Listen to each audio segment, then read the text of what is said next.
सर्वांना जय हिंद. आरक्षण अनुसूचित जाती जमाती आरक्षण परिषद या परिषदेचे उद्घाटक आदरणीय ॲडव्होकेट विवेक भाऊ चव्हाण आहेत. तर कृपया सर्व मान्यवरांना मी विनंती करतो की आपण सर्वांनी या म्हणजे महापुरुषांना पुष्पहार करून उद्घाटन करावं असं मी विनंती करतो. माननीय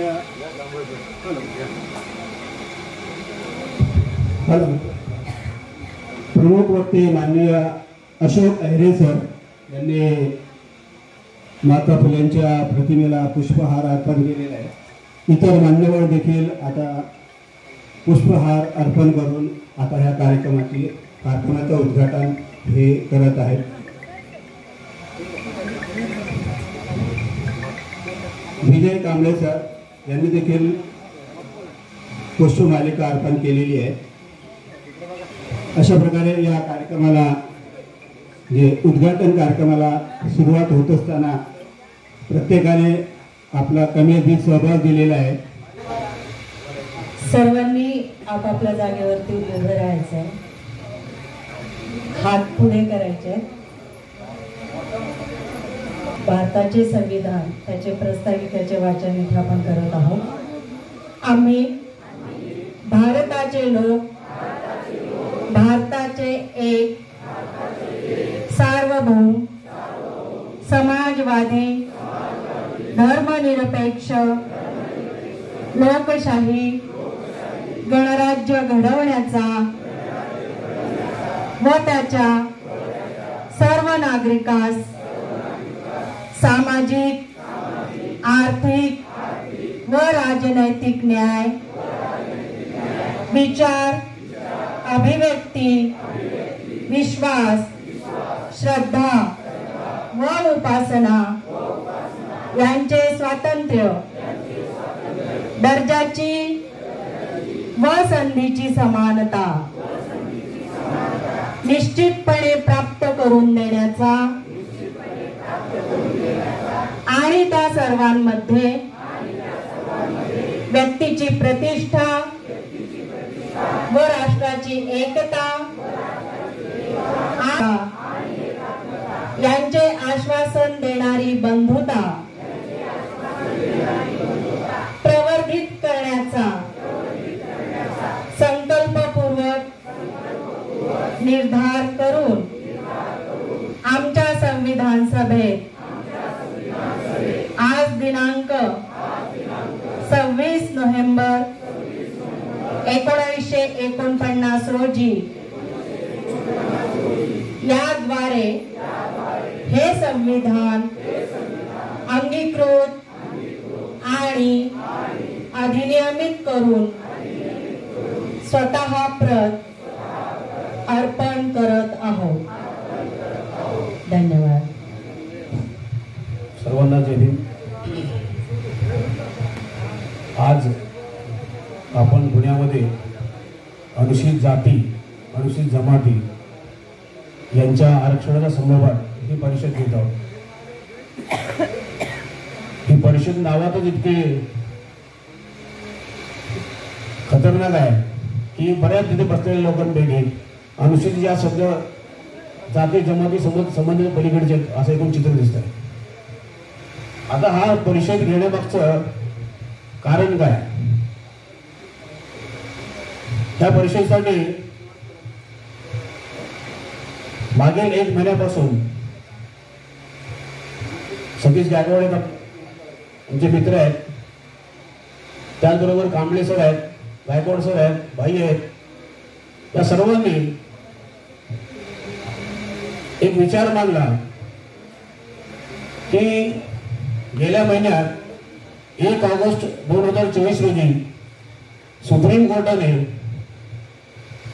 जे अनुसूचित जातीच्या प्रवर्ग आहेत की ज्याला आपण सोप्या भाषेत दलित म्हणतो, संबंधासाठी दलित म्हणतो, या प्रवर्गामध्ये राज्य शासनाला सर्वात महत्त्वाचा आणि मुख्य हेतू असा आहे की जे भारतीय संविधान लागू झाल्यानंतर 1950 पासून ते 2024 पर्यंत या 75 वर्षाच्या कालावधीमध्ये बाबासाहेब आंबेडकर व सर्व महापुरुषांनी या देशातील दलित, आदिवासी, ओबीसी या घटकांना संविधानिक न्याय मिळवून देण्यासाठी ज्या संविधानामध्ये तरतुदी केल्या होत्या त्या तरतुदींचा संविधान लागू झाल्यापासून ताबडतोब कशा प्रकारे निष्फळ करता येईल, कशा प्रकारे संविधानातील आपले अधिकार ते काढून घेता येईल, या इकडची व्यवस्था काम करीत आहे.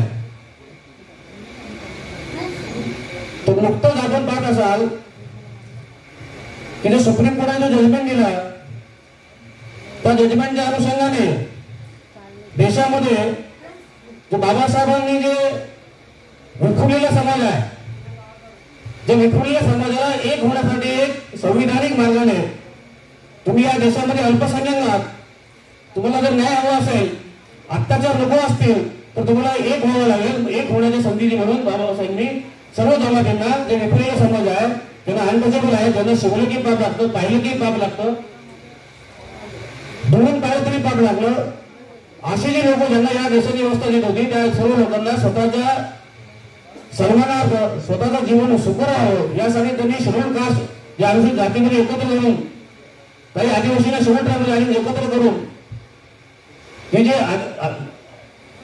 दलित, आदिवासी अजून दुसरा वर्ग ओबीसी त्यांना एकत्र करून की तुम्ही या देशात अल्पसंख्याक संविधानिक पद्धतीने कायद्याच्या मार्गाने बहुसंख्यक होऊन या देशामध्ये तुमचे अन्याय अत्याचार दूर करण्यामध्ये तुम्ही सक्षम व्हा. हा एक संविधानिक मार्गाने दिलेला जो आपल्याला राजा होण्याची संधी होती, त्या संधीला संविधान लागू होण्याच्या बरोबर 7-8 महिन्यापासून किनार पाडण्याचं इकडची व्यवस्था की जे जातीवादी व्यवस्था म्हणता येईल किंवा विषमतावादी व्यवस्था म्हणता येईल त्यांनी कामाला लागलेलं आहे. त्याचं उदाहरण जर पाहिलं आपण तर पहिलीच केस जे सुप्रीम कोर्टामध्ये गेले, चंपाकरण दोराराजन नावाची जी केस होती त्या केसमध्ये आरक्षण जातीवादी आरक्षण देणं हे घटनेच्या समतेच्या भावनेचं उल्लंघन करणारे असं म्हणून आरक्षण रद्द करण्याचं निर्णय सुप्रीम कोर्टाने 1951 साली दिला होता. त्यावर बाबासाहेब हयात होते. तमिळनाडूतील काही राजकारणी लोकांनी दबाव आणून बाबासाहेबांच्या हयातीमध्ये या देशामध्ये पहिली घटना दुरुस्ती केली. ती घटना दुरुस्ती म्हणजे या आरक्षण बदला संदर्भात आहे. त्यानंतर अनेक केसेस येऊन गेल्यात. घटनेच्या कलम 341 मध्ये जर एखादा एससी मध्ये ऍड करायचं असेल किंवा कमी करायचं असेल तर ते फक्त पार्लमेंटला अधिकार आहे. पार्लमेंट करू शकते. पार्लमेंटचे दुसरं कोणी करू शकत नाही. असं असताना देखील या देशातले जे वेगवेगळे सरकार आहेत, शासन आहे, वारंवार वेळोवेळी त्यांच्या राजकीय हितासाठी एखाद्या जातीला खुश करण्यासाठी दुसऱ्या जातीला नाराज करण्यासाठी अशा प्रकारे संविधानाशी खेळवाड करत आहेत, संविधानाशी पायमल्ली घेत आहेत. आता हे जे जजमेंट आपण पाहिलं त्या जजमेंटच्या अगोदर देखील जजमेंट असं होतं. या राज्यामध्ये मागील काही वर्षापूर्वी बिहार सरकारने या राज्यामध्ये तांता तांत्रिक नावाची ओबीसी मध्ये जमात आहे.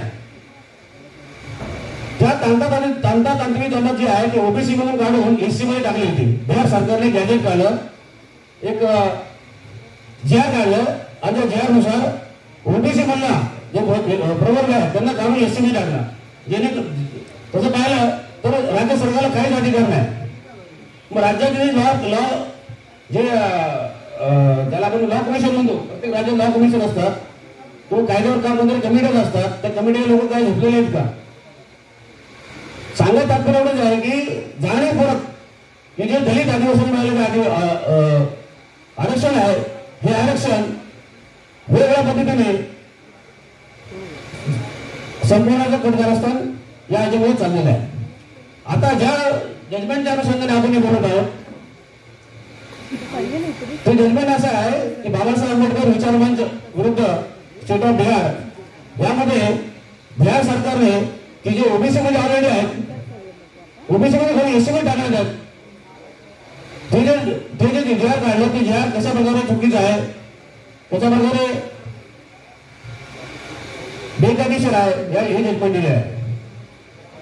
याच्यानंतर आता हे आरक्षण परिषद घेण्याचं सर्वात महत्वाचा उद्देश असा आहे की आमचं असं बेसिक मीटिंग झाली त्या मिटिंगमध्ये आपण कोळसे पाटील सरांना बोलावलं होतं की जेणेकरून आपल्याला शेड्यूल कास्ट शेड्यूल ट्राईब तसा विषय समजण्यासाठी फारच किचकट आहे. तर त्यामुळे आमच्या वकिलांना देखील लवकर समजत नाही. तर सामान्य लोकांना कितपत समजेल हा पण फार मोठा विषय आहे. त्याच्यामध्ये की केवळ जजमेंट पुरता आपल्याला बघायचं आहे का, एक ऑगस्ट जजमेंट पुरताच बघायचं आहे का, की ओव्हरऑल 1950 पासून आतापर्यंत जे काही संविधान तरतूद आहे, सुप्रीम कोर्ट असतील, केंद्र सरकार असेल, राज्य सरकार असतील, की जे कशा पद्धतीने हे आरक्षण संपवण्याचं षड्यंत्र करत आहेत, काम करत आहेत, याच्यावर एक विचारमंथन व्हावं, याच्यावर एक जनमत निर्माण व्हावं. ते जनमत निर्माण करण्याच्या उद्देशाने हा परिषदेचं आयोजन करण्यामागचा मुख्य हेतू होता आणि आहे. दुसरा मुद्दा असा आहे की जसं हे नवीन जजमेंट आलं ना परवाचं, की त्यात एक बेला त्रिवेदी नावाचे जज आहेत, त्या म्हणतात की हे जजमेंट म्हणजे जे गोष्ट प्रत्यक्ष मिळवता येत नाही ते अप्रत्यक्ष मिळवण्याचा एक प्रयत्न आहे. म्हणजे राज्य सरकारला, केंद्र सरकारला प्रत्यक्षरित्या एसटी प्रवर्गामध्ये अबकडे करून नियोजन करता येणार नाही. त्यांच्या मर्यादा माहिती आहे, तरी देखील त्यांना जे संविधानिक अधिकार प्राप्त झालेले त्या अधिकाराचा दुरुपयोग करून माझं स्पष्ट मत आहे की परमिसिबल बाय लॉ, म्हणजे राज्य सरकार काय करते त्यांच्या हितातच. जसं आता हे जजमेंट आल्यापासून आपण देशभरात पाहतो की एससी मधल्या 2 जातीमध्ये भांडण आले. महाराष्ट्रापुरतं बोलायचं म्हटलं की महार मांग वाद सुरू झालेला आहे. आणि आम्ही जेव्हा वकिलांमध्ये डिबेट करतो, वकील काय म्हणतात की इकॉनॉमिक बेसवर डिबेट झालं पाहिजे. हे जे आरक्षण मला इकॉनॉमिक बेसवर मिळालेलं आहे का, आर्थिक निकषावर मिळालेलं आहे का, त्यावर म्हणतात आर्टिकल 46 आणि इथं जे आर्थिक जे ईडब्ल्यूचं जजमेंट झालं त्या आधारे यांना आरक्षण मिळतो. वेगळं आरक्षण देण्यामध्ये आमची काय हरकत आहे, परंतु ज्या तत्वावर अनटचेबिलिटी आणि सोशल डिसेबिलिटीज या मुद्द्यावर जे आरक्षणाचा तरतूद केली होती त्याला फारकत करून बेकायदेशीररित्या संविधानरित्या अबकडच्या माध्यमातून देखील आरक्षण खतम करण्याचा या षड्यंत्र आहे. आणि या षड्यंत्रावर जनमत करण्यासाठी आपल्याला एकत्र आलं पाहिजे. एकत्र येऊन आपल्याला एक विचारमंथन झालं पाहिजे आणि या विचारमंथनाने या शासन प्रशासनावर दबाव निर्माण झाला पाहिजे, जेणेकरून जागृतीमुळे आपण या हे जे अशा प्रकारे सातत्याने षड्यंत्र चालू आहेत त्या षड्यंत्र आणून पाडू शकू आणि आपले अन्य अत्याचार रोखण्यापासून, स्वतःचा विकास करण्यापासून जे काही अडचणी निर्माण होतील, कायदेशीर पेच निर्माण होतील, या पेचाला आपण थांबवण्याचं आपली सामर्थ्य निर्माण झालं पाहिजे. या उद्देशाने या परिषदेचं आयोजन करण्यात आलेलं आहे. या परिषदेमध्ये थोडक्यात या परिषदेचा मुख्य उद्देश मी थोडक्यामध्ये अध्यक्षांच्या परवानगीने आणि जसं विषय फार गहन आहे तर परवानगीने मी थोडक्यात जे परिषदेचा उद्देश होता तो उद्देश आपल्यासमोर ठेवलेला आहे. फक्त मी वक्त्यांना एक विनंती करेल की जेणेकरून त्याच्यामध्ये स्पष्टता आली पाहिजे की जसं शेड्यूल कास्टची व्याख्या आहे, शेड्यूल ट्राईबची व्याख्या आहे, शेड्यूल कास्ट आणि शेड्यूल ट्राईबच्या व्याख्या संविधानामध्ये निर्माण होत असताना की शेड्यूल कास्टमध्ये 3 शब्द महत्त्वाचे आलेले, कास्ट, रेस आणि ट्राईब. शेड्यूल कास्ट या व्याख्येमध्ये 3 शब्द आहेत, कास्ट, रेस आणि ट्राईब. आणि शेड्यूल ट्राईबमध्ये फक्त ट्राईब आणि ट्रायबल कम्युनिटी आहे. या 2 मध्ये फरक काय आहे आणि हे करत असताना जसं सुप्रीम कोर्टाने जजमेंट दिलं की हे होमोजिनियस आणि हेट्रोजिनियसचा मुद्दा होता की अनुवंशिक तंत्रज्ञान मानववंशशास्त्र, हा मुद्दा बाबासाहेब आंबेडकर जगाला सर्वोच्च मानववंशशास्त्राचा अभ्यासक होते, त्यांच्या नजरेत आला नव्हता का. तर आमचं अध्यक्षांच्या वक्त्यांच्या हातून अशी अपेक्षा आहे या संदर्भामध्ये सहज सोप्या भाषेत समजेल अशा प्रकारे आम्हाला एक मार्गदर्शन व्हावं. आणि हेट्रोजिनियस होमोजिनियस हे मुद्दे कडून की जे मुद्दे केव्हाही शेड्यूल कास्ट शब्द निर्माण होत असताना कधी विचारात घेतले नव्हते, शेड्यूल ट्राईब होत असताना कधी विचारात घेतले नव्हते. मग माझा असा एक प्रश्न होता वकिलांना की शेड्यूल कास्ट मध्ये शेड्यूल ट्राईब हा शब्द का वापरला, रेस हा शब्द का वापरला, मग त्याचा टेक्निकल मिनिंग काय होतो, प्रॅक्टिकल मिनिंग कसा वापरला जातो. हा या सगळ्या गोष्टीचा वापर करून की 1950 पासून ते आतापर्यंत 2024 पर्यंत बिहारचं जजमेंट असेल, तमिळनाडूचं जजमेंट असेल, आंध्र प्रदेशचं जजमेंट असेल, पंजाबचं जजमेंट असेल, एवढा मी खोला जाणार नाही. या अनुषंगाने राज्य शासन ज्या पद्धतीने निर्णय घेत असतात की असं म्हणता येणार की राज्य शासन मूर्ख आहे वा इथे जे कायदा निर्माण करणारे लॉ कमिशनचे जे मूर्ख आहेत ते फार हुशार आहेत आणि ते अत्यंत हुशारीने शिताफीने लावणी करून या तरतुदी कशा घालवता येईल त्याचा लोकांना समज पण झाला पाहिजे. म्हणजे मुख्य मार्ग गुलगुल्या वाटल्या पाहिजे अशा प्रकारे पद्धतशीरपणे कट कारस्थान करून अत्यंत शांत, ज्याला कोल्ड ब्रेडेड मर्डर म्हणतो ना, कोल्ड ब्रेडेड हे आमचं मर्डर आहे. संविधानिक तरतुदींचा आता शांत डोक्याने आमच्या बरोबर 1950 पासून आमच्या हक्काधिकाराची हत्या केली जात आहे. मग ही हत्या जर थांबवायची असेल, जसं आता अनुच्छेद बरेच अनुच्छेद बाकी आहेत, थोडस दोनच मिनिटं मी याच्यामध्ये हे करतो की अवकड जर केलं, समजा असं विरुद्ध आरोग्य झालं, या प्रवर्गाचा व्यक्ती अवेलेबल नसेल, मग ती जागा बोलला जाईल का? आंध्र प्रदेश सरकारच्या याच्यामध्ये जे कायदा होता त्यामध्ये अशी तरतूद नव्हती. म्हणजेच काय, यांना पण नाही त्यांना पण नाही, म्हणजे कसं नष्ट होऊन जाईल, दोघं नाही संपून टाकू असा हा विषय आहे. या विषयामध्ये या आरक्षण परिषदेला आपण सर्वांनी बहुसंख्येने जमलात, सर्वांचं मी स्वागत करतो. आणि या याच्यामध्ये आपल्याला जितकं जास्तीत जास्त ज्ञान घेता येईल या किचकट आणि कॉम्प्लिकेटेड विषयामध्ये, म्हणून मी सर्वांचं स्वागत करतो. आणि आज आपण दिवसभर या सेशन संपेपर्यंत आपण या संविधाना संबंधामध्ये, आरक्षणा संबंधामध्ये आणि आरक्षणाच्या विरोधात होत असलेलं षडयंत्र आणि त्या हाणून पाडण्यासाठी आपली वैचारिक भूमिका, सांघिक भूमिका आणि चळवळीची भूमिका काय असेल याबद्दल आपण विचारमंथन करणारा, विचार ऐकणारा, एवढं मी प्रस्तावना मांडतो आणि आपला रजा घेतो. जय भीम, जय भारत. एक पुस्तिका तयार केलेली आहे आणि ती पुस्तिका त्याचं प्रकाशन या ठिकाणी करण्यात येत आहे.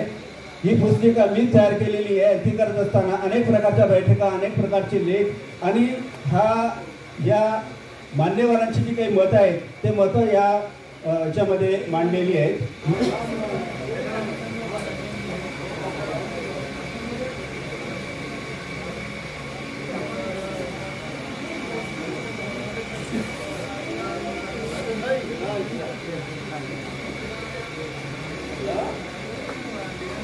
सर्वांना सविनय जय हिंद. आज या ठिकाणी पुन्हा एकदा 31 ऑगस्ट नंतर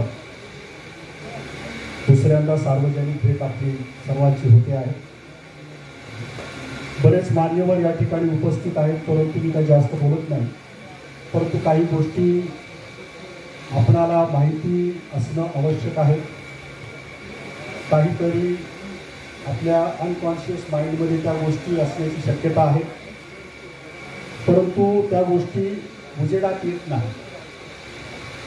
म्हणूनसाठी मी या ठिकाणी काही गोष्टींवरच प्रकाश टाकणार आहे. या ठिकाणी की जो 1 ऑगस्ट 2024 रोजी हे काय सुप्रीम कोर्टाचं 7 न्यायाधीशांच्या अंतर्गत जो निर्णय झाला, तो निर्णय वास्तविक पाहता हा केंद्र सरकारच्या निर्देशनाने दिलेला आहे. कुठलाही टाळा केलेला नाही, कुठलीही माहिती मागवलेली नाही आणि तो निर्णय जो आहे तो देण्यात आला.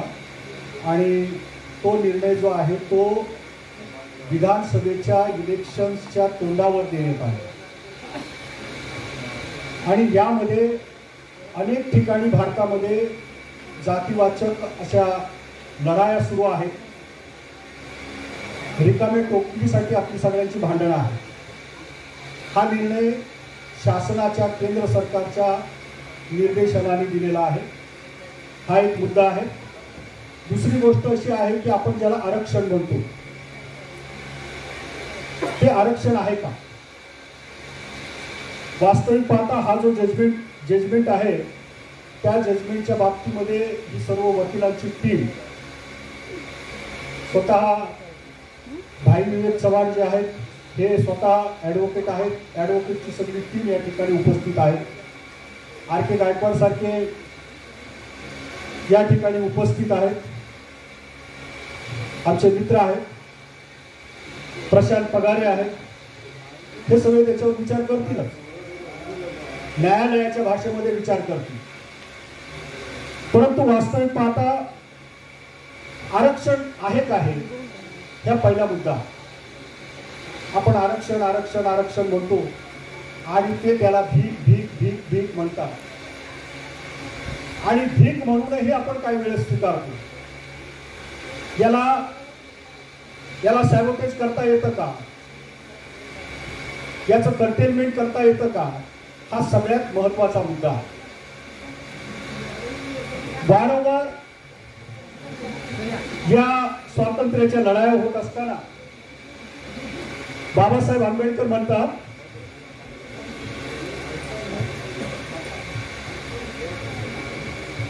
आपण SC ST साठी, SC ST आणि OBC साठी आरक्षण म्हणतो.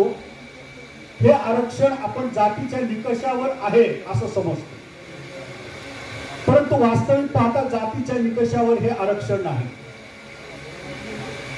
एक जात जर पाहिली तर एका जातीला नॉन कॉग्निजन्स जात म्हणून आपल्याला संबोधावी लागेल. भारतामध्ये अनेक जाती आहेत आणि मग भारतामध्ये अनेक जाती ज्या आहेत त्या अनेक जातीचं संकलन बाबासाहेब आंबेडकरांनी केलं की त्यांना कॉन्स्टिट्यूशनल मान्यता मिळायला पाहिजे. एक सारखा क्रायटेरिया प्रत्येकाला लागू होत नाही आणि कमीच संख्या जर असेल तर त्या संख्येला कॉग्निजन्स घेता येणार नाही. अशा प्रकारचा मुद्दा पुढे आलेला असताना बाबासाहेब आंबेडकरांनी अनेक जातींचं संकलन करून जवळजवळ त्या काळामध्ये 14 कोटी लोकसंख्या जी आहे ते शेड्यूल कास्ट मध्ये समाविष्ट करण्यात आली. 14 कोटी. आणि ज्यावेळी 1919 मध्ये ज्यावेळी बाबासाहेब आंबेडकरांनी साऊथ बोरो कमिशनच्या समोर साक्ष दिली, त्यानंतर ह्या ज्या जाती समूह आहेत त्या जाती समूहांना जे आरक्षण देण्यात आलं किंवा संरक्षण देण्यात आलं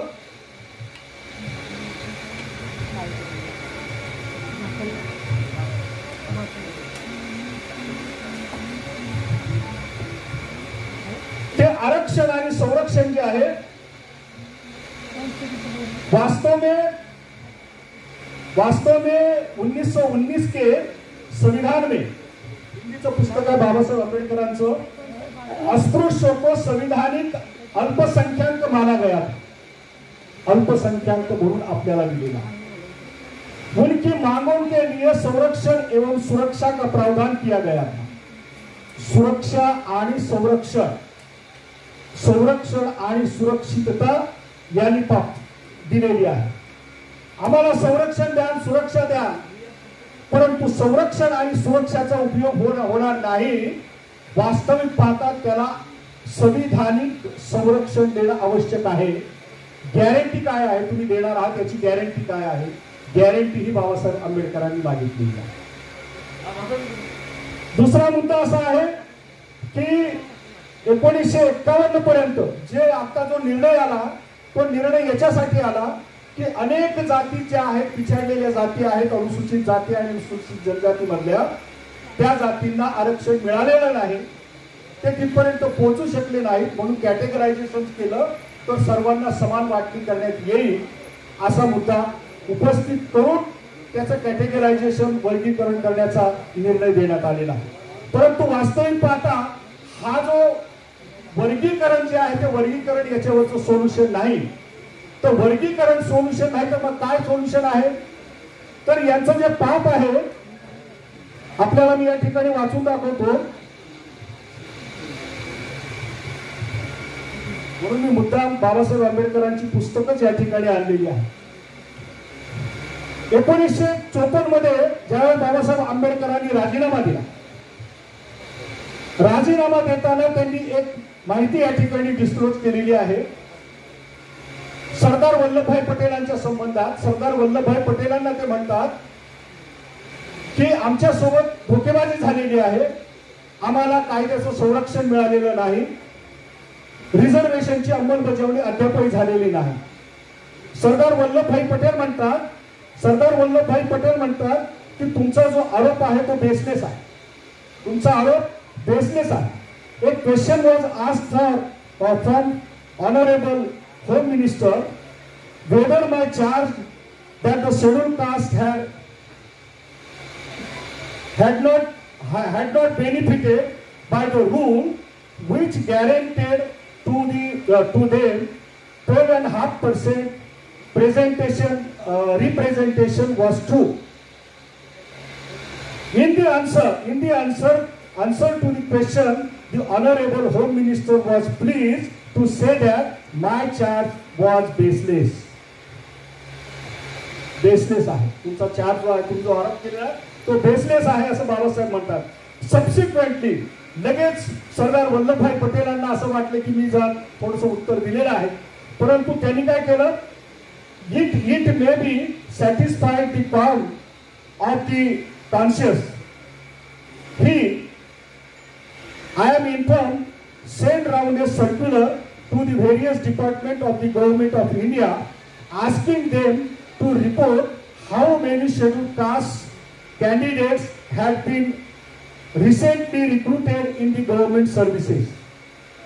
आतापर्यंत किती लोकांना तुम्ही गव्हर्नमेंट सर्व्हिसेस मध्ये घेतलेला आहे असं विचारण्याचं सर्क्युलर संपूर्ण देशामध्ये सरदार वल्लभभाई पटेलांनी काढलं हो ॲज अ होम मिनिस्टर.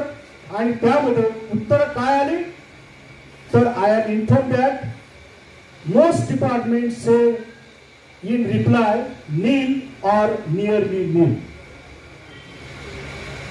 एकही जागा भरलेली नव्हती. म्हणून मित्रांनो हे सोल्युशन नाही. हे जे आपण जे भारत सरकारला जे निवेदन देणार आहोत, जो प्रचार आणि प्रसार करणार आहोत, याचाही विचार करणं गरजेचं आहे. म्हणून नॉन इम्प्लिमेंटेशन हा सगळ्यात मोठा जो गुन्हा त्यांनी केलेला आहे हे लपवण्यासाठी हा निर्णय देण्यात आलेला आहे. मी मुद्दामून बाबासाहेब आंबेडकरांची या ठिकाणी पुस्तकं घेऊन आलो, त्याचे रेफरन्स मी वाचून दाखवले. मला या ठिकाणी संधी मिळाली त्याबद्दल मी सर्वांचे आभार मानतो. जय हिंद, धन्यवाद.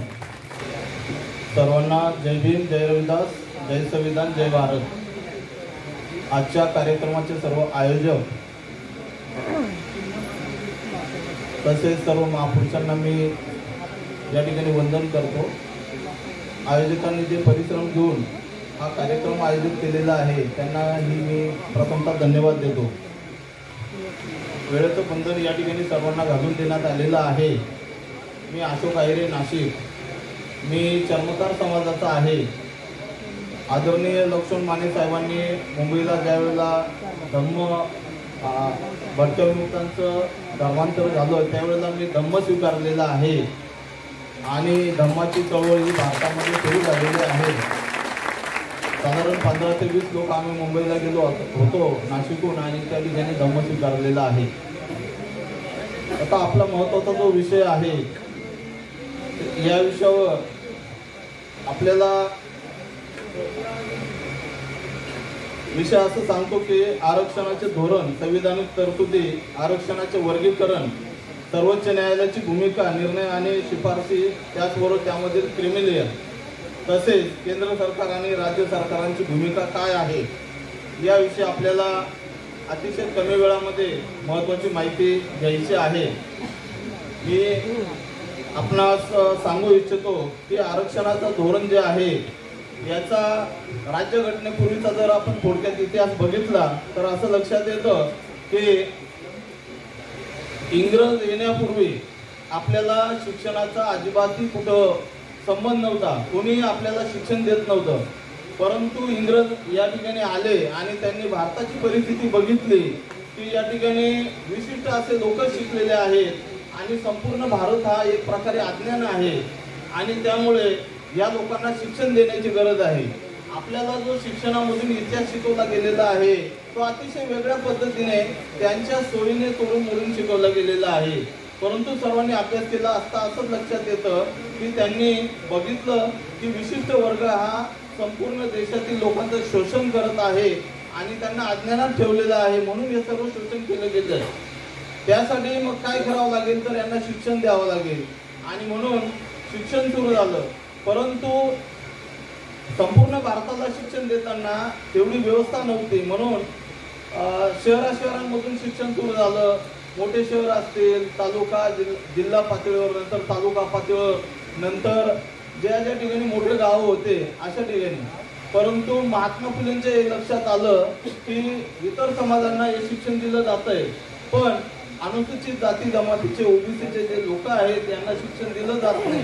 म्हणून त्यांनी शाळा सुरू केल्या खास करून आपल्यासाठी.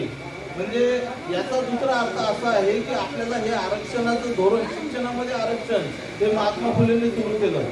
त्यानंतर शॉर्टमध्ये मी सगळ्या गोष्टी सांगतो की महात्मा फुलेंचाच हा आधार घेऊन राजर्षी शाहू महाराज यांनी सुद्धा त्यांच्या राज्यामध्ये शिक्षणाचं आरक्षण सुरू केलं. त्यासाठी आपल्यासाठी वसतिगृह बांधले, शाळा सुरू केल्या आणि आपली परिस्थिती अत्यंत हालाकीची असल्यामुळे वसतिगृहांच्या माध्यमातून आपल्याला त्या ठिकाणी राहायला मिळालं, खायला मिळालं आणि शिक्षणही मिळालं. त्या काळातले ज्या ज्या लोकांनी शिक्षण घेतलं ते त्यांच्या आजच्या पिढ्या ज्या आहेत त्या अतिशय पुढे गेलेले आपल्याला दिसून येतात. त्यानंतर ह्या ज्या चळवळी चालू होत्या या चळवळीमध्ये स्वातंत्र्य आपल्याला मिळालं आणि स्वातंत्र्यानंतर बाबासाहेब आंबेडकरांना आपली घटना लिहिण्याची संधी मिळाली. आणि बाबासाहेबांचं आपण बघितलेलं आहे की तुम्हा आम्हाला आपल्या पूर्वजांना सर्वांनाच आरक्षण हे अस्पृश्यतेचे चटके मिळालेले आहेत. तेच चटके बाबासाहेबांना अतिशय भयानक आपण जर बाबासाहेबांची जर सिरियल बघितली तर त्याच्यामध्ये सुद्धा जे काही थोडंफार दाखवलं आहे त्याच्यापेक्षा भयानक किंवा बाबासाहेबांचा इतिहास आम्ही वाचला आहे. ज्यांनी वाचलं नसेल त्यांना पण त्या गोष्टी कळतील. तेव्हा बाबासाहेबांनी मग फक्त काय आपल्या जातीपुरतंच हे केलं का, तर त्यांनी भारतातील सर्व जातींचा विचार केला. मग काही जाती या ओबीसी होत्या, काही अनुसूचित जातीमध्ये आपल्याला टाकलेलं आहे. भारतभर एसटीच्या साधारण 1100पेक्षा जास्त जाती आहेत आणि महाराष्ट्रामध्ये अनुसूचित जातीच्या साधारण 59 जाती आहेत. आणि नंतर अनुसूचित जमाती या सगळ्या जातींचं त्यांनी वर्गीकरण केलं आणि कोणकोणत्या जातींना त्यांचं किती टक्केवारी आहे 1931च्या जनगणनेनुसार त्यांनी आपल्याला केंद्राचं जे टक्केवारीचं प्रमाण आहे त्याप्रमाणे आणि राज्य शासन जे असतील ज्या ज्या राज्यामध्ये त्याच्यानुसार टक्केवारी ही राज्य घटनेमध्ये केलेली आहे. आता आपण बघितलं तर स्वातंत्र्यानंतर जातीनिहाय जनगणना झालेली नाही. तो आता मोठा प्रश्न पुढे आलेला आहे. तर बाबासाहेबांनी आपल्याला एससी एसटींना आणि ओबीसी सर्वांसाठी आरक्षणाची व्यवस्था केलेली आहे. म्हणजे हे आरक्षण आपल्याला मिळालं. स्वातंत्र्यानंतर आपण पुढे चालत आलो तर पुढे सुद्धा आपल्या लक्षात येतं की आपल्याला नोकऱ्या मिळत गेल्या. परंतु या ठिकाणी वकील साहेबांनी सांगितलं की बाबासाहेबांच्या समोरच कशा प्रकारच्या घटना दुरुस्त्या करून आरक्षणाला छेद देण्याचं काम करण्यात आलं आणि ते टप्प्याटप्प्याने चालू आहे. त्यानंतर ओबीसीमध्ये क्रीमी लेअर आलं. त्यावेळेला पण सगळ्यांना जे जाणकार होते त्यांना कळालं की हळूहळू हे पुढे येणार आहे आणि आज आपल्याला 1 ऑगस्ट रोजी या सगळ्या गोष्टी समोर आलेल्या आहेत की एससी मध्ये सुद्धा अनुसूचित जातीमध्ये या जातींचं वर्गीकरण करावं, पुन्हा याच्यामध्ये क्रिमी लेअर बाजूला करावं आणि त्याच्या पुढे जाऊन पहिली ज्या आपल्या ज्या पिढ्यांना सरकारी नोकऱ्या मिळालेल्या आहेत त्याच्या घरातील पुढच्या लोकांना आणि म्हणजेच पुढच्या पिढ्यांना सरकारी नोकऱ्या मिळणार नाहीत अशा प्रकारच्या या तरतुदी करण्यात आलेल्या आहेत. म्हणजे हे जे षडयंत्र आहे या षडयंत्र हे सांगतं की तुमचं आरक्षण तुमचं आमचं सर्वांचं आरक्षण हे हळूहळू संपवायचं आहे. तर या सर्व तरतुदी या ठिकाणी आपल्याला वकील मंडळी जी आपली ही सर्व सांगणारच आहे. आणि पुढचा जो भाग आहे त्याच्यामध्ये आपण जर बघितलं तर आरक्षण धोरण आरक्षणामध्ये बाबासाहेबांनी 3 ते 4 प्रकार केलेले आहेत. जसं की राजकीय आरक्षण, दुसरं शैक्षणिक आरक्षण, त्यानंतर नोकरीतील आरक्षण, त्यानंतर बढतीतील आरक्षण. तर आता राजकीय आरक्षणाविषयी मला असं सांगायचं आहे की साधारण मी कलम वगैरे सांगत बसत नाही कारण या ठिकाणी आपल्याकडे भरपूर मंडळी आहेत ते सांगतीलच आपल्याला. तर राजकीय आरक्षणा बाबतीत जर आपण बघितलं तर आपलं 51 नंतर ज्या निवडणुका होत गेल्या तर खासदार पण आपले निवडून आलेले आहेत, आमदार निवडून आलेले आहेत, ते मंत्री झालेले आहेत, कोणी राज्यपाल झालं, राष्ट्रपती झालं, उपप्रधानमंत्री झालं, मुख्यमंत्री झालं, सर्व प्रकारच्या या गोष्टी झालेल्या आहेत. मी आरक्षणाच्या धोरणाविषयी बोलत होतो. आरक्षणाचे साधारण 4 प्रकार आहेत आणि राजकीय आरक्षण जे आपल्याला स्वातंत्र्य मिळाल्यानंतर निवडणुका ज्या सुरू झाल्या आणि प्रत्येक निवडणुकीमध्ये भारतामध्ये आमदार खासदार झाले, मंत्री झाले, सर्व पदांवर आपले माणसं गेलेले आहेत. फक्त प्रधानमंत्रीपद हे राहिलेलं आहे. तर हजारो आमदार खासदार आणि मंत्री झाले या 74-75 वर्षामध्ये. परंतु समाजाची प्रगती आपल्याला झालेली दिसून येत नाही. याविषयी मला असं सांगायचं आहे की हे जे आरक्षण आहे माझं वैयक्तिक मत आहे की राजकीय आरक्षण मागे ॲडव्होकेट प्रकाश आंबेडकर साहेब पण बोलले होते की ते संपवलं पाहिजे आणि या मताशी मी सहमत आहे की राजकीय आरक्षण हे संपलं पाहिजे. कारण त्या पक्षामध्ये जे आमदार खासदार जातात, मंत्री असतात, ते त्यांचे बांधलेले असतात आणि आपल्याविषयी किंवा समाजाविषयी ते त्यांच्या डोळ्यांना दिसूनही ते प्रश्न उचलत नाही, त्या ठिकाणी मांडत नाही. आपण जर आत्ताचा या 100 दिवसांचा इतिहास बघितला लोकसभेचा, तर या ठिकाणी चंद्रशेखर आझाद म्हणून एक खासदार आहेत उत्तर प्रदेश नगीना विधानसभेतून गेलेले आणि ते 100 दिवसांपासून सतत दररोज काही ना काही SC ST सर्व अनुसूचित जाती जमातीविषयी मागासवर्गीयांविषयी चांगल्या पद्धतीने बाजू मांडत आहेत. दुसरी गोष्ट मी बघितली की उत्तर प्रदेश हे पुढे आहे. त्या ठिकाणी कांशीराम साहेबांनी सुद्धा सत्ता आणली आणि त्या सत्तेचा उपयोग आपल्या SC ST समाजासाठी मोठ्या प्रमाणात केलेला आहे. अशाच प्रकारे भारतामध्ये जेवढे आपले आमदार खासदार निवडून जातात यांनी जर ते काम केलं असतं तर आज कोणाची हिंमत नव्हती की आपल्या विरुद्ध अशा प्रकारचा निर्णय दिला असता. परंतु या आमदार खासदारांनी ते काम केलं नाही आणि म्हणून ही बला आपल्यावर आलेली आहे. दुसरं थोडक्यात आरक्षण सांगेल मी, शिक्षणाविषयीचं आरक्षण आहे. शिक्षणामध्ये सुद्धा जर आपण बघितलं तर आपल्या टक्केवारीनुसार ते आहे, परंतु हे आरक्षण संपवण्यासाठी काय केलं आहे की त्यांनी मोठ्या प्रमाणात फी वाढवून दिलेली आहे. तुम्ही बालवाडी KG पासून जर बघत गेला, खाजगीकरण झालेलं आहे शिक्षणाचं आणि त्यामुळे KG पासून तर PG पर्यंत सर्व प्रकारच्या ज्या काही आपल्या शैक्षणिक सवलती आहेत त्या ठिकाणी प्रवेशासाठी मोठ्या प्रमाणात फी लावलेली आहे. म्हणजे ज्याच्याजवळ खूप पैसा असेल तोच त्या ठिकाणी जाऊ शकेल. त्यानंतर हळूहळू आपल्याला हे शिक्षण मिळायला नको अशा प्रकारची व्यवस्था झालेली आहे. नंतर नोकरीतील आरक्षण जे आहे, आपण जर बघितलं तर या 10-15 वर्षामध्ये नोकरीतील सरकारी नोकऱ्या ह्या जवळपास आपल्याला नाहीशा झालेल्या आहेत. थोड्याफार कुठे जर जाहिराती काढल्या तर त्या सुद्धा नंतर पेपर लीक करणे, विविध मार्गाने त्या नोकऱ्याच आपल्याला मिळू नये. 5-5, 10-10 वर्ष कोर्टामध्ये प्रकरण चालतं आणि नोकऱ्या मिळत नाही. म्हणजे या पद्धतीने नोकरीतील आरक्षण सुद्धा एक प्रकारे संपवलेलं आहे. तसेच खाजगीकरण मोठ्या प्रमाणात झालेलं आहे. 2% सरकारी नोकऱ्या आहेत, 98% खाजगी नोकऱ्या आहेत. खाजगीकरणामध्ये सुद्धा मोठ्या प्रमाणात आपल्याला त्रास दिला जातो. या सरकारी नोकऱ्या संपवण्याचं एक काम झालेलं आहे.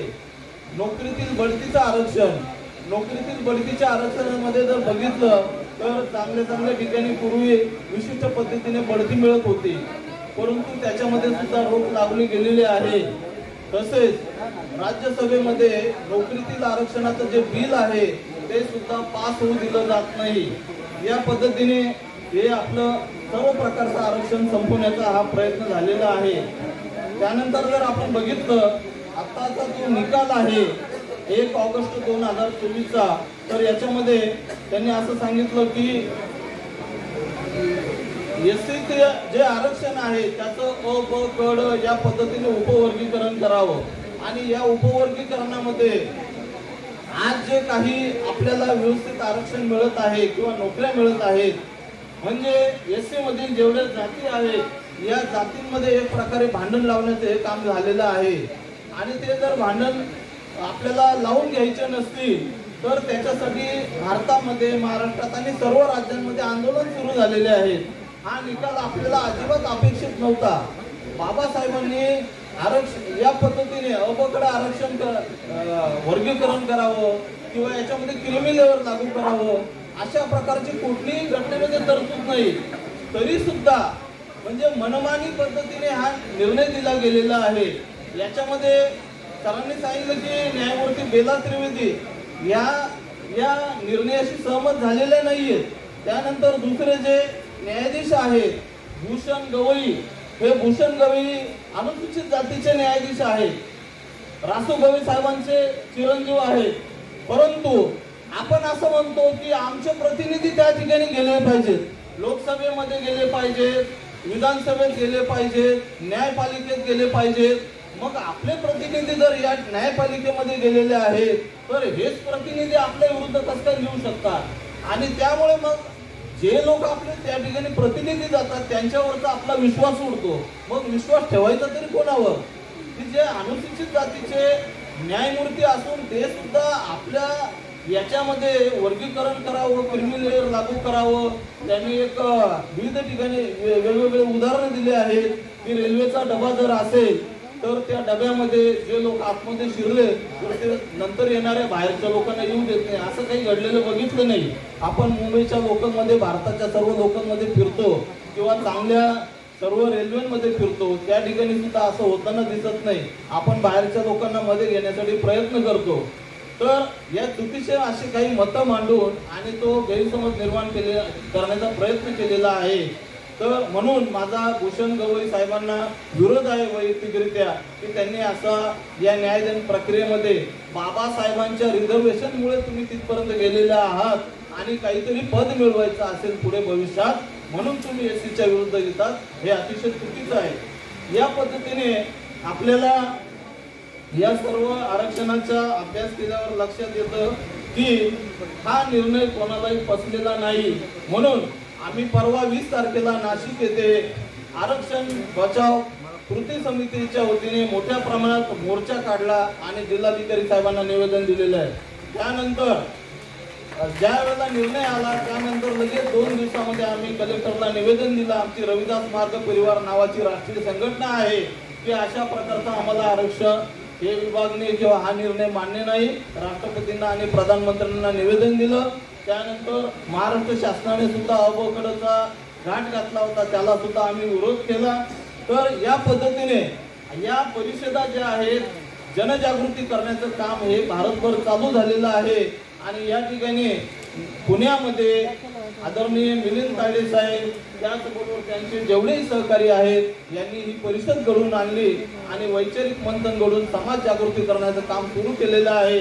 मी सर्वांचं अभिनंदन करतो आणि आपल्या सर्वांचं एकच कर्तव्य आहे, आपले जेवढे बांधव जे काही घरी आहेत, झोपलेले आहेत, काही आपल्यामध्ये आम्ही वेगळ्या भाषेमध्ये मांडलं होतं नाशिकला की मुजोर झालेले लोक ज्यांना मोठमोठ्या नोकऱ्या मिळाल्या ते कुठे यायला तयार नाही, परंतु त्याच्याविषयी घ्यायचं नाही आपल्याला. आपण भांडत राहून आपल्याला हा निर्णय रद्द कसा झाला पाहिजे यासाठी प्रयत्न करायचे आहेत. मला या ठिकाणी बोलण्याची संधी दिली त्याबद्दल मी आयोजकांचे आभार मानतो. आपण सर्वांनी शांततेत ऐकून घेतलं. धन्यवाद. जय भीम, जय रविदास, जय संविधान. सर्वांना जय भीम. विचारपीठावरील माननीय प्राध्यापक डॉक्टर माने सर, ॲडव्होकेट भाई Vivek Chavan sir, doctor Nitish Navsagare sir, Vijay Kamble sir, Prashant Pagare sir, Milind Tayde sir, Satish Gaikwad sir आणि आपण इथे जमलेले कांबळे, वाघमारे, गायकवाड, शिंदे सर्वजण या सगळ्यांचं आपलं सहर्ष स्वागत करतो. या कार्यक्रमाला मला बोलवल्याबद्दल सुरुवातीलाच मी आभार मानतो. माझं भाषणच 10 ते 15 मिनिटानंतर मूळ भाषण सुरुवात होत असतं आणि मला तरी तर 10 मिनिटात भाषण थांबवायला सांगितलेलं आहे म्हणून माझ्या पुढे मोठा पेज पडलेला आहे.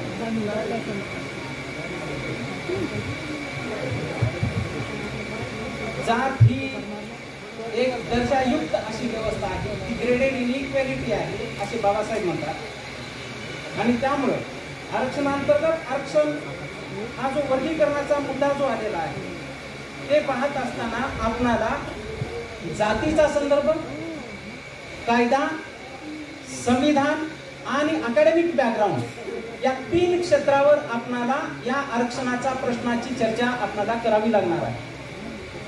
त्यामुळं फक्त कायद्याच्या बॅकग्राऊंडवर हा निकाल देण्यात आलेला आहे. त्यामुळं त्याची तपासणी वेगवेगळ्या ग्राउंडवर होऊ शकते आणि त्यावर आपली जीत होऊ शकते. आपलं जे आर्ग्युमेंट आहे ते त्यावर बिल्ड होऊ शकतं असं मला वाटतं. या विषयाची चर्चा मी अनेक वर्षापासून मी वाचत आलो आहे. चिन्ना राव यांचं एक पुस्तक आहे डिवायडिंग दलित्स नावाचं. त्यांनी भारतभरातील असे वेगवेगळ्या राज्यातील आरक्षणांतर्गत आरक्षणाविषयीच्या ज्या काही मागण्या आहेत, कायदेविषयक तरतुदी आहेत त्याचा त्यांनी अभ्यास केला आणि त्या आधारावर त्यांनी सविस्तर अशी मांडणी केलेली आहे. प्राध्यापक सुखदेव थोरात सरांनी या विषयावरची अनेक वर्ष स्टॅटिस्टिकल डेटा गोळा करून त्यांनी त्या विषयाची मांडणी केलेली आहे. त्यामुळं आपल्याकडं या विषयावर स्टॅटिस्टिकल डेटाच्या पद्धतीने अभ्यास उपलब्ध आहे आणि त्याचप्रमाणे गुणात्मक पद्धतीचे पण अभ्यास आहे. Doctor KS. सिंग हे जनगणना आयुक्त होते त्यावेळेस त्यांनी शेड्यूल्ड कास्ट आणि शेड्यूल्ड ट्राईब या विषयावरचे सविस्तर असे गुणात्मक डेटा आणि संख्यात्मक डेटा या दोन्हींना एकत्रित करून मांडणी केलेली आहे. त्यामुळं आपल्याकडे साहित्याचा अभाव नाही आहे, आपल्याकडे आधार आहे. आपण जे काही बोलतो त्याला काहीतरी आधार असला पाहिजे. तो आधार आपल्याकडे संशोधनातून उपलब्ध आहे. मुळामध्ये कायदेविषयक जी मांडणी या निकालाच्या संदर्भात सुप्रीम कोर्टाने केलेली आहे तीच अनेक वरवरच्या आधारावर त्यांनी मांडणी केलेली आहे. त्यामुळं आपण ही मांडणी करत असताना आपण हे लक्षात घेतलं पाहिजे की आपण आरक्षणांतर्गत आरक्षणाची चर्चा करत आहोत. परंतु मला इथं बसल्यानंतर असं वाटलं की या ठिकाणी आमच्या स्टेजवर पण काही स्त्रिया असायला पाहिजे होत्या. ही एक आमची पण एक कमतरता आहे. म्हणून आपली पण काय चूक आहे का, शासनाची पण काही चूक होते का त्यांच्या निकाल देताना? सगळ्यांच्या चुका होत असतात. त्यामुळे त्या चुका लक्षात घेऊन त्या वारंवार आपण दुरुस्ती करण्याचा जर प्रयत्न केला तर आपणाला या सामाजिक रचनेमध्ये बदल करता येऊ शकतं असं मला वाटतं. मार्जिनचा विचार करत असताना मार्जिन विदिन मार्जिन असे आपल्यामध्ये परिस्थिती असते.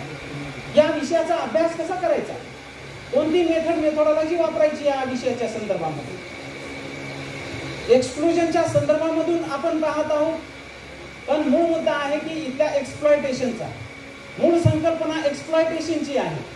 शोषण ही मुख्य संकल्पना आहे. आपलं शोषण होत असतं जातीच्या आधारावर, वर्गाच्या आधारावर, लिंगभावाच्या आधारावर. आपण मार्जिन मधले मार्जिन अनेक जर शोधत गेलो तर त्यासाठीची संकल्पना आहे ती सापेक्ष वंचितता, रिलेटिव्ह डिप्रायव्हेशन असं म्हटलं जातं. एकापेक्षा दुसरा माणूस हा अधिक मागास दिसतो किंवा त्याच्यापेक्षा श्रीमंत दिसतो. म्हणून असं ॲब्सोल्यूट पद्धतीची श्रीमंती नाही किंवा डिप्रायव्हेशन नाही. इथली सगळी सिस्टीम ही ग्रेडेड इनइक्वॅलिटीवर आधारित आहे आणि त्याचबरोबर सापेक्ष वंचिततेवर आधारित आहे. त्यामुळे तुम्ही एबीसीडी कशाच्या आधारावर आणि ते कसं करणार आहात, हा इथला मुख्य प्रश्न आहे. हा विषयाचा अभ्यास करताना सामाजिक गतिशीलता ही संकल्पना येते, कास्ट असर्शन ही संकल्पना येते. आपणाला हे लक्षात घ्यावं लागेल की बाबासाहेबांनी हे सगळं सांगत असताना आपणाला जाती अंत नावाची संकल्पना दिलेली आहे. आपला हेतू मूळ जाती अंत आहे. जातीमध्ये टिकून राहणे हा आपला हेतू नाही आहे. त्यामुळं आरक्षण हा त्यामधला एक फेज आहे. अंतिम फेज हे आपलं जाती अंत आहे. समता ही आपलं अंतिम फेज आहे.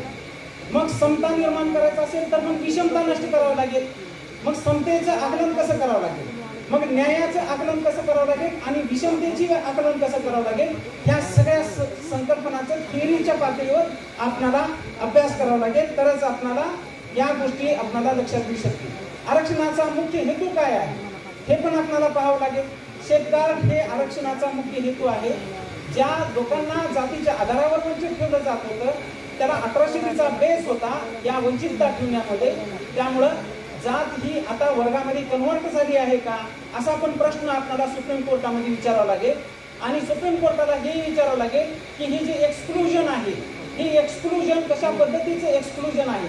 ज्यावेळेस हे एक्सक्लूड झालेली जी व्यक्ती असतील, तुम्ही क्रिमिलियर ज्यांना म्हणतात, त्यांना ज्यावेळेस बाहेर काढलं जाईल आणि त्यावेळेस त्यांना जातीमध्येच बंदिस्त करून पाहणारा जो समाज आहे त्यावेळेस त्यांची जी हाल उठेल, त्यांचं काय होऊ शकेल असा पण एक प्रश्न आहे. म्हणून ॲडव्हर्स एक्सक्लुजन आणि ॲडव्हर्स इन्क्लुजन अशा दोन संकल्पना त्या ठिकाणी उपस्थित होतात. त्यामुळं ही जी काही ॲडव्हर्स एक्सक्लुजन होऊ शकणार आहे तुमच्या डिसिजनमुळं त्याचं तुमच्याकडे काय उत्तर आहे हे पण आपल्याला विचारावं लागणार आहे. कारण की जातीचा अभ्यास हा केवळ कॉमन सेन्सिकल पद्धतीने करता येऊ शकत नाही. इंग्लिश मीडियममध्ये शिकलेल्या लोकांना असं वाटत असतं सर की आपल्याला काहीतरी ह्या जगातलं सगळंच कळालेलं आहे, परंतु होतं असं की त्यांना इथलं मूळ माहीत नसतं. त्यामुळं ते फार डिफिकल्ट होऊन सिच्युएशन झालेली आहे. सगळं शैक्षणिक क्षेत्र हे इंग्लिशमधून विचार करतं आणि वास्तविकतेपासून इतकं दूर भटकलेलं आहे की वास्तविकताच माहीत नसते. आणि त्या आधारावर ज्यावेळेस ते निर्णय देत असतात आणि त्यावेळेस हे निर्णय हे मर्यादित स्वरूपाचे असतात आणि हे सुप्रीम कोर्टाच्या निकालातून मला दिसतं. मी स्वतः प्राध्यापक आहे, परंतु मी फार त्यांचा कोर्ट म्हणल्यानंतर, वकील म्हणल्यानंतर फार इज्जत करत होतो की त्यांचा आपल्यापेक्षा कितीतर पटीने अभ्यास असेल. पण मी ज्यावेळेस हे डिसिजन घेतलो, त्याचा प्रिंट आउट घेतलो, हार्ड बाउंड करून प्रत्येक वाक्य वाचलो, त्याच्यानंतर लक्षात आलं की यांचं वाचन हे फार दुय्यम पातळीवरचं वाचन आहे. आणि हे आपण ज्यावेळेस हे रिपोर्ट वाचू त्यावेळेस आपल्याला लक्षात येईल या रिपोर्टच्या संदर्भामध्ये. आणि मी आता अद्यापही मी त्यांचा सन्मानच करत असतो, परंतु प्रत्येक वेळेला त्यांचं काही वाचनासाठी त्यांना कदाचित टाईम मिळाला नसेल अशी पण एक शंका आहे. परंतु या निकालाचं त्यांनी पुन्हा एकदा पुनरावलोकन केलं पाहिजे असं मला वाटतं. अलीकडच्या काळामध्ये असं झालं की प्रत्येक लोकांना स्वतःला व्हिक्टिमायझेशन म्हणून घेण्याची फार सवय लागलेली आहे. आम्ही कसे बळी आहोत. सुरुवातीच्या कालखंडामध्ये ब्रिटिश आले त्यावेळेस आम्ही कसे श्रीमंत आहोत, आम्ही ब्राह्मणांसारखेच आहोत म्हणणाऱ्या इतर लोक सगळ्या कोर्टामध्ये संघर्ष त्या कालखंडामध्ये त्या पातळीवरचे होते. सोनार जात म्हणायला चालू केली की आम्ही ब्राह्मणासारखेच आहोत, इक्वल टू ब्राह्मण आहोत. नंतर ज्यावेळेस त्या मागच्या 30 वर्षात असं दिसून आलं की दलितांची प्रगती होत आहे, मग यांचं दलितांचं आरक्षण एकतर बंद करा नाहीतर आम्हाला तर आरक्षण द्या, एक तर त्यांच्या शिष्यवृत्त्या बंद करा नाहीतर आम्हाला तर शिष्यवृत्त्या द्या असं म्हणायला त्यांनी चालू केले. आणि त्यांनी स्वतःला बॅकवर्ड म्हणून घ्यायला चालू केले. मग आम्ही कसे एक वेळेस क्षत्रिय आहोत म्हणून घेणारे लोक पण आम्ही कसे कांबळेंच्या बरोबरीचे आहोत म्हणायला चालू केले.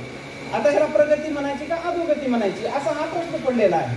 त्यामुळं कांबळे म्हणलं की वाईट वाटून घेणारा समाज पण आता आम्हाला एससीचं सर्टिफिकेट कसं मिळेल म्हणून आता जर चौकशा करत फिरत असेल तर त्याच्यामध्ये आनंद वाटाव का दुःख असा एक प्रश्न आता सध्याला पडलेला आहे. त्यामुळं जात नावाची गोष्ट ही फक्त माणसाला त्याच्यातली अनेक जी कॅटेगरीज आहेत और आयडेंटिटीज आहेत त्याच्यातली ही एक आयडेंटिटी आहे. आपल्याला जाती अंत करायचा आहे, त्यामुळं जातीचा विचार आपल्याला अधिक सखोलतेने करावा लागतो. माणूस हा केवळ जातीतच नसतो, जशा त्याच्या भूमिका असतात तशी त्यांचे रोल बदलत असतात, त्याच्या आयडेंटिटीज बदलत असतात. आणि त्यामुळं जाती अंत होणं जरुरी आहे. मध्यंतरीच्या काळात संतांनी इथं मोठी चळवळ चालू केली, हिंदुत्ववाद तसाच जोपासला आणि जाती तशाच जोपासल्या आणि एकमेकांना माणूस म्हणून स्वीकारलं, ते पण अपयशी ठरलं. म्हणून आपण ज्यावेळेस जातीचा विचार करतो त्यावेळेस आपल्याला लक्षात घ्यावं लागेल की ही जी काही डॉमिनंट कास्ट ही संकल्पना वापरतो त्यावेळेस ही क्रिमी लेअर त्याच्या इक्वल आहे की कशी संकल्पना आहे असा एक आणखी एक मुद्दा येतो. म्हणून डॉमिनंट कास्ट ही वेगळी गोष्ट आहे. एम श्रीनिवासन यांनी डॉमिनंट कास्ट या संकल्पनेची मांडणी केली आणि हे सुप्रीम कोर्ट वारंवार पद्धतीने क्रिमी लेअर ही संकल्पना वापरतं. माझा प्रश्न आहे त्यांना, ही अकॅडमिक कॅटेगरी आहे का? क्रिमी लेअर ही म्हणजे क्रिमी लेअर म्हणजे ही जी क्रीम असतं दुधावरची वरचा थर त्याला ती क्रीम म्हणलं जातं. तुम्ही कुठलीही संकल्पना कुठेही कशाही पद्धतीने कसं काय वापरू शकता असा तुमची बुद्धिमत्ता आहे बारी, तर सांगा आम्हाला की ही क्रिमी लेअर म्हणजे नेमकं काय आहे. आर्थिकदृष्ट्या थोडाफार उन्नत असलेला वर्ग म्हणता येऊ शकेल जास्तीत जास्त. मग या वर्गाला जर तुम्ही बाहेर वगळलात तर त्याचं काय होऊ शकेल आणि मध्ये ठेवलात तर त्याचं आणखी एक दुसरी अडचण आहे की बुद्धिमंतांना या मध्यम वर्गाला जर तुम्ही बाहेर हाकललात तर मग जे काही राहतो त्यांना तुम्ही न्याय देण्याच्या नावाखाली तुम्ही त्यांच्यावर पुन्हा नंतर त्यांना पण नॉट सुटेबल क्वालिफाईड म्हणून जर बाहेर काढणार असाल आणि यांचं आरक्षण जर मर्यादित करत असाल तर काय. पुन्हा दुसरा एक आणखी एक प्रश्न आहे, माझे काही आणखी प्रश्न आहे. मला 10 मिनिटाचा वेळ दिल्याची पुन्हा एकदा रिमाइंड करण्यात आलेला आहे. त्यामुळे झिरपण्याचा सिद्धांत याला पण प्रश्न उपस्थित करावा लागेल की देशाची प्रगती झाली की ती झिरपत लोकांपर्यंत जाईल.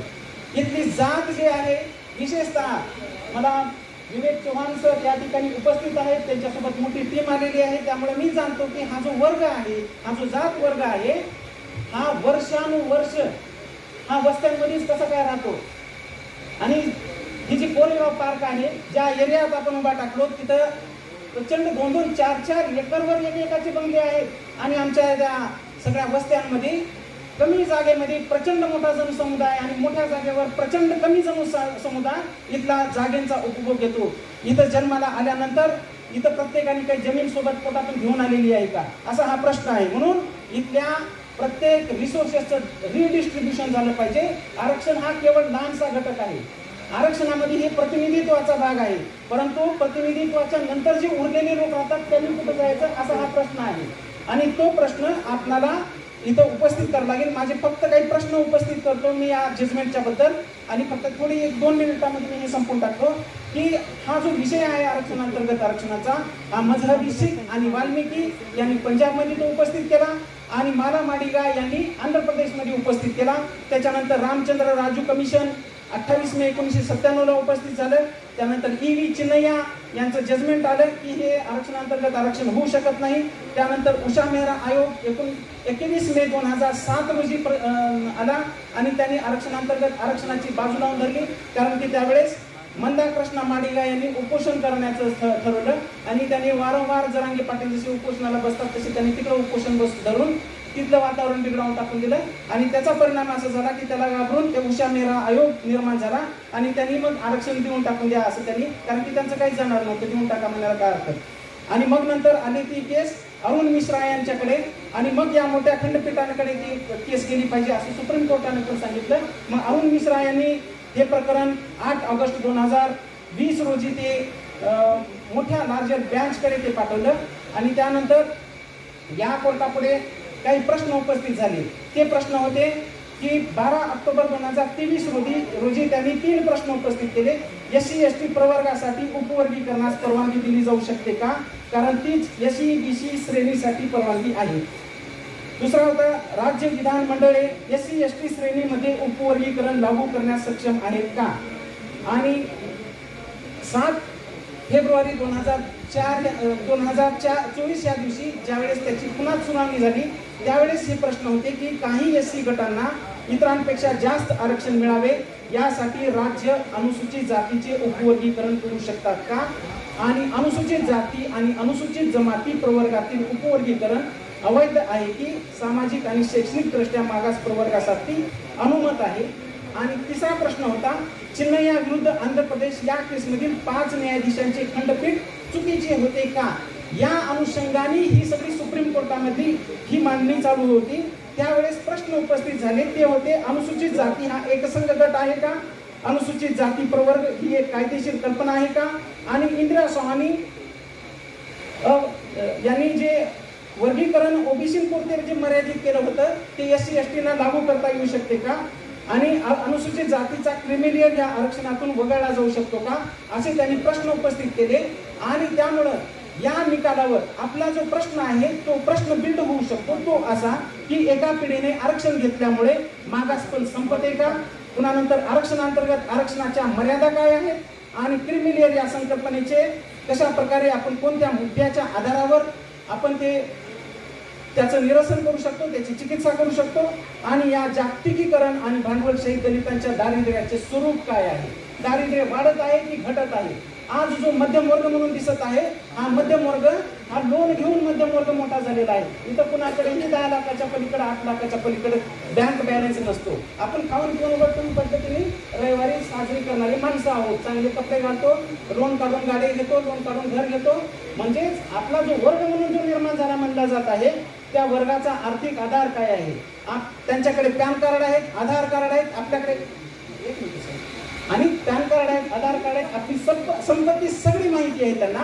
त्यामुळं आपण आपल्यावरचं लोन किती आहे ते पण त्यांनी चिकित्सा केली पाहिजे, ती माहिती घेतली पाहिजे.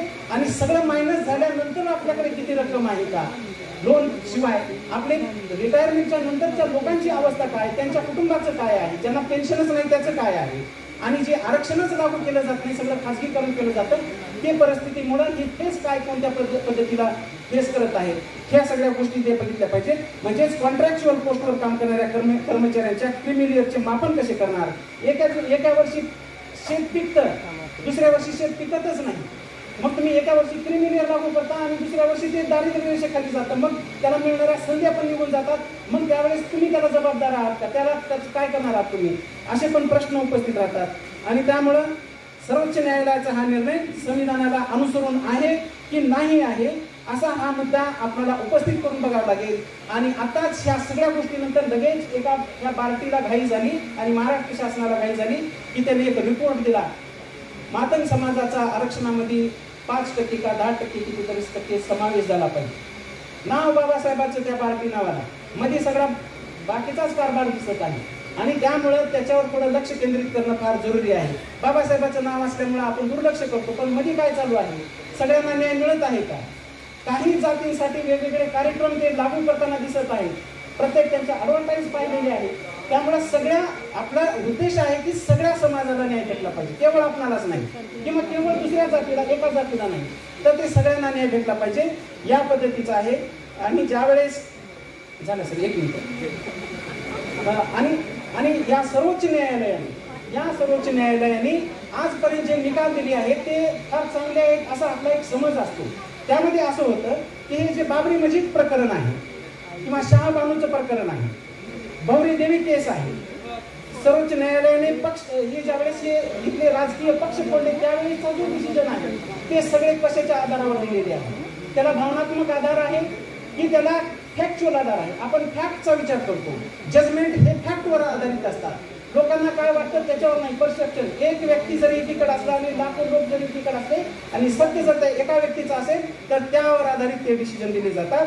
त्यामुळे मला असं वाटतं की हे जे काही सर्वोच्च न्यायालयाचे डिसिजन आहे ते त्याचा बेस जो आहे तो नवसर्जनचा आधार रविचंद्रन पाथरन यांचा तामिळनाडूमधला त्याचा एक लेख, AM शहा यांचा लेख आहे आणि हे सगळे NGOचे आहेत. आणि NGOचे अहवाल हे मर्यादित स्वरूपाचे असतात. लोकांचे दुःख फक्त कॅमेऱ्यामध्ये कैद करणे आणि दुःख संपलं, रडणं संपलं की कॅमेरा बंद करणे आणि अहवाल देणे इतक्या मर्यादित पुरता हा विषय चालतो. आणि त्याच्यामुळं असं होतं की या निकालाला एक मर्यादा असल्यामुळं आपणाला या मर्यादेमध्ये त्यांना प्रश्न उपस्थित करावे लागतील. आपल्या परिषदेसाठी थोडा अधिकचा अवकाश घ्यावा लागेल. विषय गंभीर असतो, 10 मिनिटात आणि 5 मिनिटात हा विषय संपणारा नाही. त्यामुळं विषयाची मांडणी करत असताना त्याला सखोलता आवश्यक आहे. आपल्याला वेळ ह्याच्यासाठी ठेवावाच लागेल. आणि आपण ह्या कार्यक्रमाचे आयोजन केला आणि तुम्ही सर्वजण या ठिकाणी गेलात, तिथं कोणीच नसताना मी आलो होतो, म्हणून मला प्रश्न पडला होता की आपलं आता काय होणार आहे. तर या ठिकाणी सगळेजण आलात त्याबद्दल धन्यवाद. सर्वांचे आभार. मला सगळ्यांसाठी बोलता आलं.